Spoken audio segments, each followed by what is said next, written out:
কেমন আছেন সবাই? আশা করি ভালো আছেন। আজকের ভিডিওটি সত্যি খুব ইন্টারেস্টিং হবে, তাই শুরু থেকে শেষ পর্যন্ত দেখবেন। লাইক দিতে ভুলবেন না। এই গল্পটা শেষ পর্যন্ত দেখলে অনেক মজা পাবেন। চলুন আর দেরি না করে ভিডিও শুরু করি। আমার নাম তৃষা, 18 বছর বয়স, কলেজে পড়ি। কিন্তু আমার আসল গল্পটা শুরু হয় আমাদের ছোট্ট বাসার ভেতর থেকে, যেখানে সব কিছুর কেন্দ্র আমার বাবা। ছোটবেলায় বাবাকে নায়ক মনে করতাম। তিনি আমাকে কোলে নিয়ে ঘুম পাড়াতেন, মাথায় হাত রেখে গল্প শুনিয়ে দিতেন। অথচ এখন যখন আয়নায় নিজেকে দেখি, তখন মনে হয় আমি আর আগের সেই বাচ্চা নই। শরীর, মুখ সব কিছু পাল্টে গেছে, আর বাবার চোখে মাঝে মাঝে সেই পরিবর্তন ধরা পড়ে। যদিও তিনি কিছু বলেন না, তবু আমি টের পাই তার দৃষ্টি কতটা গভীর।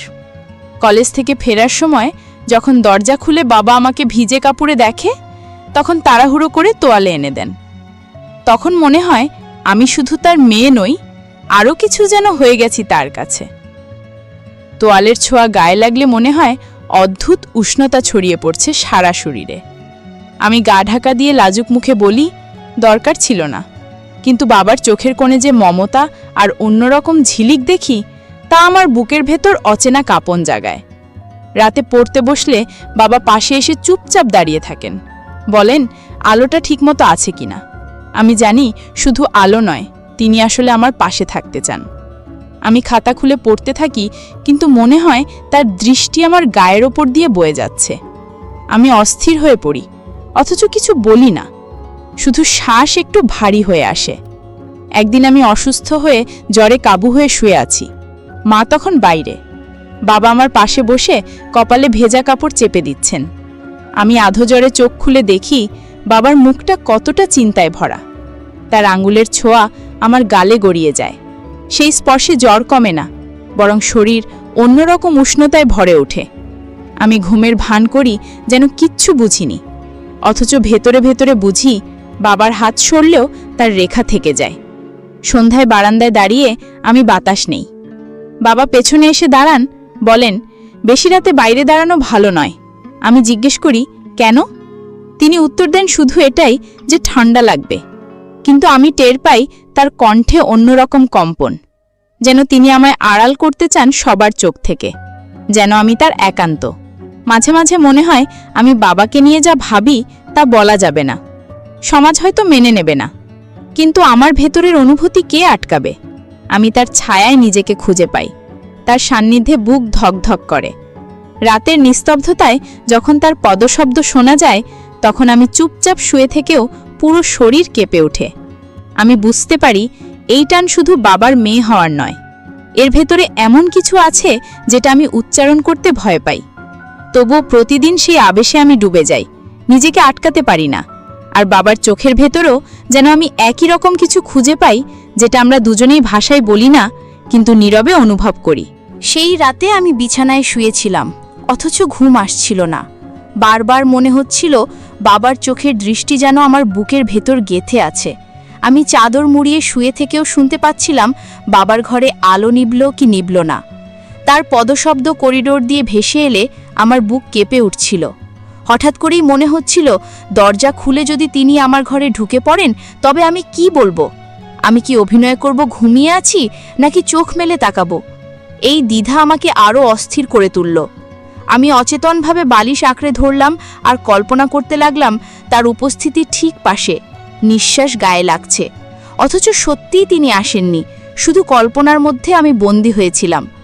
ভোরে ঘুম ভাঙতেই দেখলাম বাবা বারান্দায় বসে চা খাচ্ছেন। আমি গা ধুয়ে এসে তার সামনে দাঁড়ালাম। তিনি হাসলেন আর বললেন, খুব রাত করে পড়েছিলে, চোখ লাল হয়ে আছে। আমি কিছু বলতে পারিনি, শুধু চুপ করে মাথা নুইয়ে দাঁড়িয়েছিলাম। তখন তিনি আলতো করে আমার গাল ছুঁয়ে বললেন, সাবধানে থেকো। আমি জানি সেই ছোঁয়া ছিল যত্নের। আমি আর কিছু বলিনি, শুধু মনে মনে লুকিয়ে রাখলাম। দিনগুলো একে একে কেটে যাচ্ছিল। আমি বাবাকে এড়িয়ে যেতে পারছিলাম না, বরং তার পাশে থাকতে অকারণ অজুহাত খুঁজতাম। রান্নাঘরে মাকে সাহায্য করার ভান করে বাবার সাথে কথোপকথন বাড়িয়ে দিতাম। কখনো আবার পড়ার টেবিলে গিয়ে বসতাম যাতে বাবা এসে খাতা দেখতে পারেন। অথচ ভিতরে ভিতরে আমি চাচ্ছিলাম তার চোখ আমার দিকে থাকুক, তার শ্বাস আমি অনুভব করি। একদিন বিকেলে ঝড় উঠেছিল। মা তখন বাজারে, আমি আর বাবা ঘরে একা। জানালায় ঝাপটা মারছিল বাতাস। হঠাৎ বিদ্যুৎ চলে গেল। আমি ভয় পেয়ে বাবার কাছে গিয়ে দাঁড়ালাম। উনি হাসলেন, বললেন, ভয় পেও না, আমি আছি। তারপর আমার কাঁধে হাত রাখলেন। সেই মুহূর্তে মনে হচ্ছিল পৃথিবীর সব ভয় দূর হয়ে গেল। আমি আলতো করে বাবার দিকে তাকালাম। অন্ধকারে শুধু তার চোখ ঝলসে উঠছিল, যেন আমাকে পুরোপুরি ভেদ করে দেখছে। আমি ঠোঁট চেপে কিছু বলতে চাইলাম, কিন্তু পারলাম না। শুধু চুপচাপ দাঁড়িয়ে রইলাম। তখন তিনি আমার কপালে চুমু খেলেন। আমি ভয়ে নয়, বরং শান্তি অনুভব করলাম। আমি মাথা নামিয়ে রাখলাম, কিন্তু সেই ছোঁয়ার রেশ আমাকে গভীরভাবে নাড়া দিল। ঝড় থেমে গেলে আলো ফিরে এলো, মা ফিরল, সবকিছু আবার স্বাভাবিক হয়ে গেল। কিন্তু আমার ভেতরে আর কিছুই আগের মতো ছিল না। আমি যেন নতুন এক উপলব্ধির দিকে পা বাড়িয়ে ফেলেছি, যেখানে আমি আর বাবা দুজনেই কিছু না বলে সবকিছু বুঝে নিচ্ছি। শুধু সমাজকে না জানিয়ে আমরা নিজের ভেতরের নীরব কথোপকথন চালিয়ে যাচ্ছি। সেই রাতটা আমি বারবার মনে মনে ফিরে গেছি। বাবার চুমুর স্মৃতি এখনও কপালে লেগেছিল। আমি শুয়ে শুয়ে আঙ্গুল দিয়ে ছুঁয়ে দেখছিলাম, আর বুক কাঁপছিল। আমি জানি এটা যত্ন আর ভালোবাসার বন্ধন, যেটা আমি স্বীকার করতে পারবো না কারোর কাছে, কিন্তু এড়িয়ে যাওয়াও সম্ভব নয়। পরদিন সকালে ঘুম ভাঙতেই মনে হচ্ছিল আমি অন্যরকম হয়ে গেছি, যেন চোখে মুখে লুকানো আলো জ্বলে আছে। আয়নায় তাকিয়ে নিজের ঠোঁট ছুঁয়ে দেখলাম, আর মনে পড়ল বাবার কপালে রাখা চুমুর কথা। আমি লজ্জা পেলাম, অথচ লুকিয়ে লুকিয়ে সেই স্মৃতিকে উপভোগ করছিলাম। নিচে নামতেই বাবা নাশতার টেবিলে বসেছিলেন। তিনি সাধারণ ভঙ্গিতে খবরের কাগজ পড়ছিলেন, কিন্তু আমার মনে হচ্ছিল তার চোখ আসলে আমাকেই খুঁজছে। আমি কাছে গিয়ে বসতেই তিনি মাথা তুলে তাকালেন। সেই দৃষ্টি এতটাই গভীর ছিল যে আমার বুক কেঁপে উঠল। আমি তাড়াহুড়ো করে চা খেতে লাগলাম। তিনি হেসে বললেন, গরম চা এত তাড়াহুড়ো করে খাস কেন? আমি কিছু না বলে শুধু মাথা নুইয়ে দিলাম, অথচ মনে হচ্ছিল তিনি সব বুঝছেন। দুপুরে কলেজে গেলাম। ক্লাসে বসে পড়ার চেষ্টা করছিলাম, কিন্তু মনোযোগ দিতে পারছিলাম না। বারবার মনে হচ্ছিল বাবার চোখ, তার ছোঁয়া, তার কণ্ঠ, সব কিছু আমাকে ঘিরে আছে।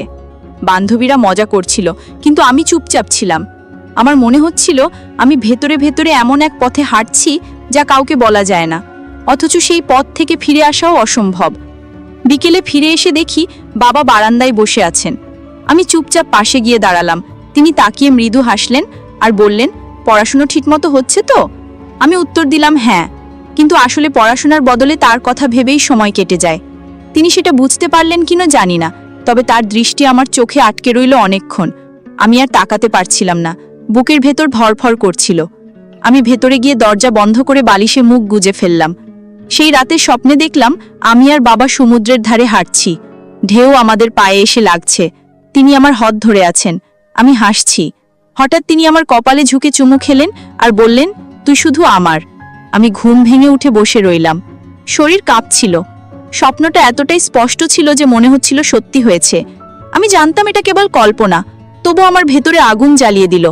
কয়েকদিন ধরে আমি বাবার সাথে কথাবার্তা আগের চেয়ে কম বলছিলাম, যেন নিজেকে আড়াল করতে চাই। কিন্তু উনি মাঝে মাঝে এসে জিজ্ঞেস করতেন, সব ঠিক আছে তো? আমি হেসে বলতাম হ্যাঁ, অথচ আমার হাসির আড়ালে কত ঝড় বয়ে যাচ্ছে তিনি কি টের পাননি, নাকি আমাকেই শুধু মনে হচ্ছিল উনি বোঝেন, জানি না। একদিন সন্ধ্যায় মা আত্মীয়ের বাসায় গেলেন। আমি আর বাবা একা ঘরে। টিভি চলছিল, কিন্তু আমি দেখছিলাম না। শুধু বাবার পাশের উপস্থিতি আমাকে অস্থির করে তুলছিল। হঠাৎ বিদ্যুৎ চলে গেল, আবার ঘর অন্ধকার। আমি ভয়ে বাবার হাত চেপে ধরলাম। তিনি শান্ত গলায় বললেন, ভয় পেও না, আমি তো আছি। আমি বললাম জানি, কিন্তু তারপরও হাত ছাড়িনি, বরং আরো শক্ত করে ধরে রাখলাম। অন্ধকারে তার হাতের উষ্ণতা আমার হাত বেয়ে শরীর কাঁপিয়ে দিল। আমি জানতাম এটা শুধু ভয় নয়, এর ভেতরে অন্য কিছু আছে। তিনি কিছু বললেন না, শুধু হাত ধরে রাখলেন। তারপর বিদ্যুৎ ফিরে এলে আমরা চুপচাপ হয়ে গেলাম, যেন কিছু হয়নি। অথচ আমি জানতাম সেই মুহূর্ত আর সাধারণ ছিল না। এরপর থেকে আমি বাবার কাছে আরও বেশি আকৃষ্ট হয়ে পড়লাম, যদিও বাইরে থেকে স্বাভাবিক থাকার চেষ্টা করতাম। কলেজে গেলে সহপাঠীরা প্রেম নিয়ে কথা বলতো, কারো বয়ফ্রেন্ডের গল্প শুনতাম, হাসতামও কখনো কখনো, কিন্তু ভেতরে ভেতরে জানতাম আমার হৃদয়ে জায়গা শুধু বাবার জন্য। আমি কারো সাথে তুলনা করতে পারতাম না তাকে। রাতে পড়তে বসলে জানালা দিয়ে আসা হাওয়ায় মনে হতো বাবার গায়ের গন্ধ ভেসে আসছে, বুক ধরফর করত। মাঝে মাঝে কলম নামিয়ে শুধু তার কথা ভাবতাম। এই অনুভূতিগুলো আমাকে ভরিয়ে তুলছিল, কিন্তু কাউকে বলার উপায় ছিল না। আমি জানতাম বাবাও নীরবে কিছু টের পাচ্ছেন, কারণ তার চোখে সেই একই রকম নীরব ইঙ্গিত ছিল। একদিন মা হঠাৎ গ্রামে চলে গেলেন কয়েকদিনের জন্য। তখন বাসায় শুধু আমি আর বাবা। প্রথম দিনটাতেই একটা অদ্ভুত উত্তেজনা আমাকে গ্রাস করলো। মনে হচ্ছিল পুরো পৃথিবী ফাঁকা, শুধু আমরা দুজন। আমি বারবার রান্নাঘরে যেতাম বাবার জন্য চা নিয়ে আসার অজুহাতে। তিনি হাসতেন আর বলতেন, আজকে তুমি খুব যত্ন নিচ্ছ। আমি বলতাম, হ্যাঁ, কিন্তু আসল কারণ অন্য। আমি চাইছিলাম বারবার তার চোখে চোখ রাখতে, তার গলায় কণ্ঠ শুনতে। রাতে খাওয়ার পর আমি পড়ার ভান করছিলাম, কিন্তু মনোযোগ ছিল না। বাবা পাশে এসে বসে বললেন, ক্লান্ত লাগছে? আমি না চাইতেই মাথা তার কাঁধে ঠেকিয়ে দিলাম। তিনি কিছু বললেন না, শুধু আমার মাথায় হাত রাখলেন। সেই মুহূর্তে মনে হচ্ছিল আমি পৃথিবীর সবচেয়ে নিরাপদ আশ্রয়ে আছি। অথচ সেই নিরাপত্তার ভেতর অদ্ভুত কাঁপনও ছিল। বুক দোলা দিচ্ছিল, চোখ বন্ধ হয়ে আসছিল, সময় যেন থেমে গিয়েছিল। হঠাৎ করে তিনি বললেন, তুই অনেক বড় হয়ে গেছিস। আমি চমকে তাকালাম। তার চোখে এমন দৃষ্টি ছিল যা আমাকে বাকরুদ্ধ করে দিল। আমি উত্তর দিতে পারিনি, শুধু শ্বাস ভারী হয়ে উঠল। তার হাত চুলের ভেতর দিয়ে নামতে নামতে আমার কাঁধে এসে থামল। আমি আর চোখ সরাতে পারছিলাম না। মনে হচ্ছিল আমরা দুজনেই এমন এক জায়গায় এসে দাঁড়িয়েছি যেখান থেকে ফেরার পথ নেই। পরদিন সকালে মা ফোন করলেন। আমি বাবার কাছে ফোন এগিয়ে দিলাম। তিনি সাধারণভাবে কথা বললেন। আমি পাশে দাঁড়িয়েছিলাম, কিন্তু ভেতরে ভেতরে টের পাচ্ছিলাম আমি আর বাবা আগের জায়গায় নেই। আমাদের ভেতরে নতুন এক গোপন সেতু তৈরি হয়ে গেছে, যেটা কেবল আমরা দুজনেই জানি। বিকেলে আমি বই হাতে নিয়ে বারান্দায় বসেছিলাম। বাবা এসে পাশে দাঁড়ালেন। আমি বইয়ের ভেতরে চোখ রেখেও পড়তে পারছিলাম না, শুধু অনুভব করছিলাম তার নিঃশ্বাস আমার গালে লাগছে। আমি একটু সরলাম, কিন্তু আবার কাছে চলে এলাম, যেন দূরে থাকতে পারছিলাম না। তিনি কিছু বললেন না, কিন্তু চুপচাপ দাঁড়িয়ে রইলেন।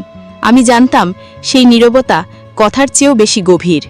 দিনগুলো এগিয়ে যাচ্ছিল, আর আমি বুঝতে পারছিলাম বাবার সাথে আমার নীরব টান আরও ঘনীভূত হচ্ছে। কলেজে গিয়ে বই খুললেও মাথার ভেতর ঘুরত বাবার মুখ, তার কণ্ঠ, তার যত্ন। আমি বান্ধবীদের সাথে গল্প করতাম, কিন্তু হাসির আড়ালেই বুকের ভেতর লুকিয়ে থাকত কেবল তার নাম। একদিন ক্লাস শেষে বাড়ি ফিরতে দেরি হয়ে গেল। আকাশ কালো করে এলো। হঠাৎ বৃষ্টি শুরু হলো। আমি ভিজে বাসায় ফিরলাম। দরজা খোলার সঙ্গে সঙ্গে বাবা উদ্বিগ্ন হয়ে দাঁড়িয়ে গেলেন। তিনি তাড়াহুড়ো করে তোয়ালে দিলেন। আমি ভিজে গায়ের কাপড় চেপে ধরছিলাম। বাবা বললেন, তাড়াতাড়ি শুকিয়ে নাও, ঠান্ডা লাগবে। আমি চুপচাপ দাঁড়িয়ে তার দিকে তাকিয়ে রইলাম। চোখে এমন কিছু ছিল যা কথায় বলা যায় না। তিনি আমাকে ঘরে পাঠালেন, কিন্তু আমি মনে মনে ভাবছিলাম কেন তার যত্ন এত অন্যরকম লাগে।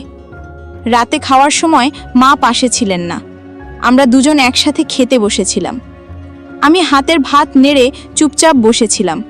বাবা হেসে বললেন, আজ এত চুপচাপ কেন? আমি বললাম, কিছু না, কিন্তু আসলে আমার ভেতরে চলছিল এক অদ্ভুত কাঁপন। তার চোখ আমার মুখে আটকে ছিল। আমি শ্বাস নিতে কষ্ট পাচ্ছিলাম, অথচ কোনোভাবেই সেই মুহূর্ত থেকে পালাতে চাইছিলাম না। খাওয়া শেষে আমি বই হাতে নিলাম। বাবা পাশ থেকে বললেন, বেশি চাপ নিও না, চোখ লাল হয়ে যাচ্ছে। আমি বললাম, ঠিক আছে। কিন্তু বইয়ের অক্ষরগুলো তখন ঝাপসা হয়ে যাচ্ছিল। মাথার ভেতর শুধু তার কণ্ঠ প্রতিধ্বনি হচ্ছিল। হঠাৎ তিনি আমার পাশে এসে দাঁড়ালেন। তার ছায়া বইয়ের উপর পড়ল। আমি মাথা তুলে তাকালাম। চোখে চোখ পড়তেই চারপাশ যেন থেমে গেল। আমি কিছু বলতে পারলাম না।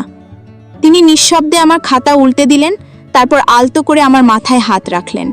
আমি চোখ বন্ধ করলাম, বুক কেঁপে উঠল। মনে হচ্ছিল সেই স্পর্শ আমাকে ভেতর থেকে ভরে তুলছে। পরদিন সকালে আমি ইচ্ছে করে রান্নাঘরে বাবার জন্য চা বানাতে গেলাম। কাপ হাতে নিয়ে তার কাছে গেলাম। তিনি হাসলেন আর বললেন, আজকে তো খুব যত্ন নিচ্ছ। আমি ঠোঁট কামড়ে হাসলাম, কিন্তু আসল কথা বলতে পারিনি, যে আমি শুধু তার কাছেই থাকতে চাই, অন্য কারো কাছে নয়। শুধু তার চোখে ডুবে থাকতে চাই, তার ছায়ায় লুকিয়ে থাকতে চাই। সন্ধ্যায় আমরা বারান্দায় বসেছিলাম। হাওয়ায় চুল এলোমেলো হচ্ছিল। বাবা আলতো করে চুল সরিয়ে দিলেন। আমি চোখ নামিয়ে ফেললাম। তার আঙুলের ছোঁয়া গালে রয়ে গেল অনেকক্ষণ। আমি জানতাম এটা শুধুই যত্ন নয়, এর ভেতরে আরও কিছু আছে যা আমরা কেউ উচ্চারণ করছি না, তবু প্রতিটি মুহূর্তে তা আমাদের চারপাশে ছড়িয়ে আছে।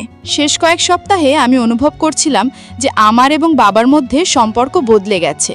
প্রতিটি দিনের শুরুতেই তার দিকে তাকানো আর প্রতিটি রাতের শেষের আগে তার কথা ভাবতে ভাবতেই সময় কেটে যাচ্ছে। কলেজ থেকে ফিরে আমি দরজা খোলার সঙ্গে সঙ্গে জানতাম বাবার দৃষ্টি আমার দিকে থাকবে।